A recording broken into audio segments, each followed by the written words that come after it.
ఓం శ్రీ మహాగణాధిపతయే నమః శ్రీ మహాసరస్వత్యై నమః శ్రీ గురుభ్యో నమః హరిః ఓం శుక్లాంబరధరం విష్ణుం శశివర్ణం చతుర్భుజం ప్రసన్నవదనం ధ్యాయేత్ సర్వవిఘ్నోపశాంతయే అగజానన పద్మార్కం గజాననమహర్నిశం అనేకదం తం భక్తానాం ఏకదం తముపాస్మహే కూజం తం రామ రామేతి మధురం మధురాక్షరం ఆరుహ్య కవితాశాఖాం వందే వాల్మీకికోకిలం మనోజవం మారుతతుల్యవేగం జితేంద్రియం బుద్ధిమతాం వరిష్టం వాతాత్మజం వానరయోధముఖ్యం శ్రీరామదూతం శిరసా నమామి. నమోస్తు రామాయ సలక్ష్మణాయ దేవ్యే చ తస్యై జనకాత్మజాయే నమోస్తు రుద్రేంద్రయమానిలేభ్యో నమోస్తు చంద్రార్కమరుద్గణేభ్యః. ఓం శ్రీ మహాగణాధిపతయే నమః శ్రీ మహాసరస్వత్యై నమః శ్రీ గురుభ్యో నమః హరిః ఓం.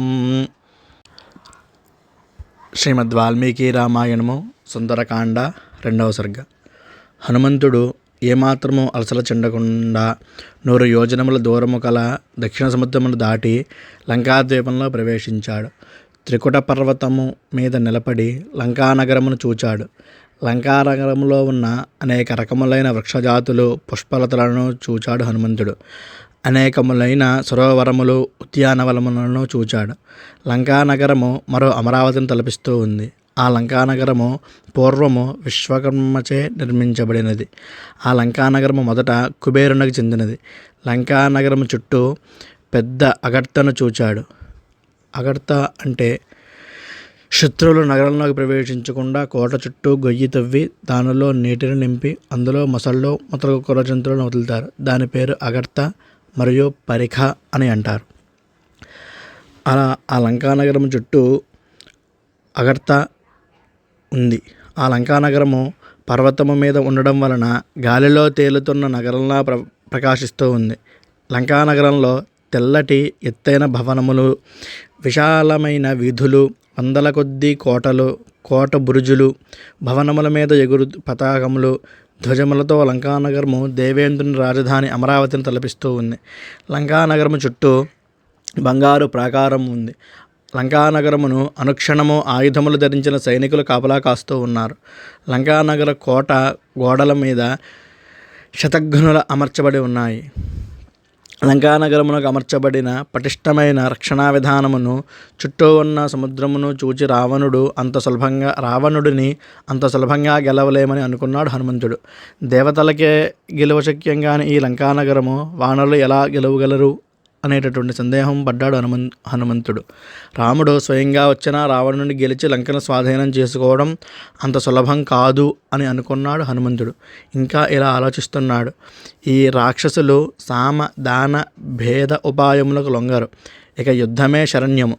యుద్ధము చేసి లంకను గెలవడం సాధ్యం అయ్యేట్టు లేదు. నేను, సుగ్రీవుడు, నీలుడు, అంగదుడు మేము నలుగురము మాత్రమే ఈ లంకానగరంలోకి రాగలము. మరి మిగిలిన వారి సంగతి ఏమిటి?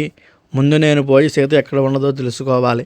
అసలు సీతాదేవి జీవించి ఉన్నదా లేదా అనే విషయం ధృవపరుచుకోవాలి. తరువాత యుద్ధం విషయం ఆలోచించవచ్చు అని తనలో తాను అనుకున్నాడు హనుమంతుడు. ఇప్పుడు లంకానగరంలోకి ఎలా ప్రవేశించాలి? కాపలాగా ఉన్న రాక్షసులను ఏమార్చి ఏ రూపంలో ప్రవేశించాలి?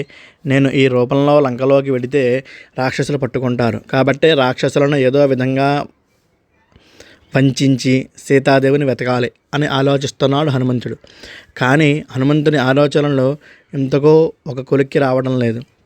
ఉపాయంతో కార్యం సాధించాలి అని అనుకున్నాడు.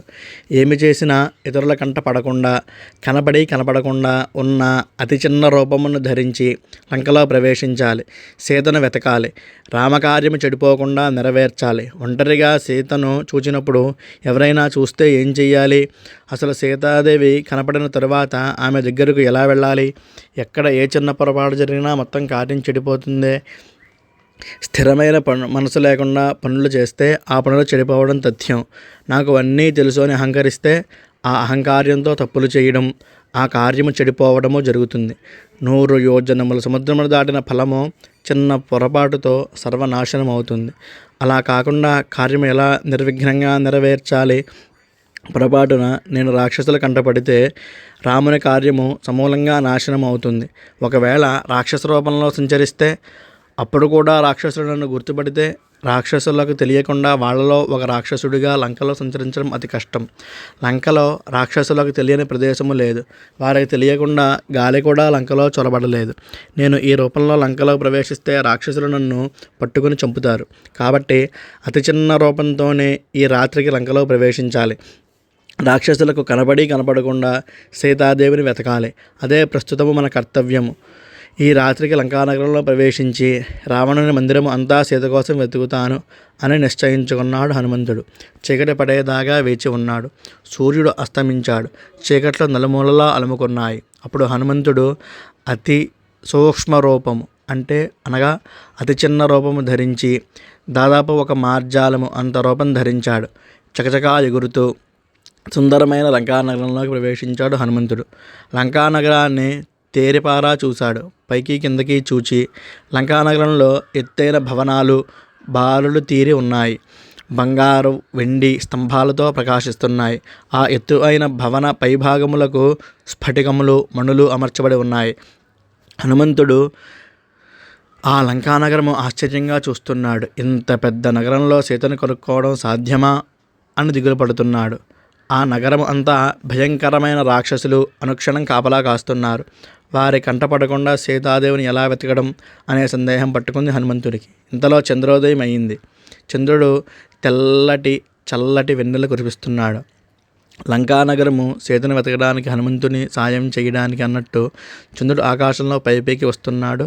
మనసుకు ఆహ్లాదాన్ని కలిగించే చంద్రుడిని చూశాడు హనుమంతుడు. ఇంతటితో సుందరకాండ 2వ సర్గ సంపూర్ణము. హరి ఓం తత్సతు. శ్రీ పరమేశ్వరార్పణమస్తు. చంద్రశేఖర పాహి మాం.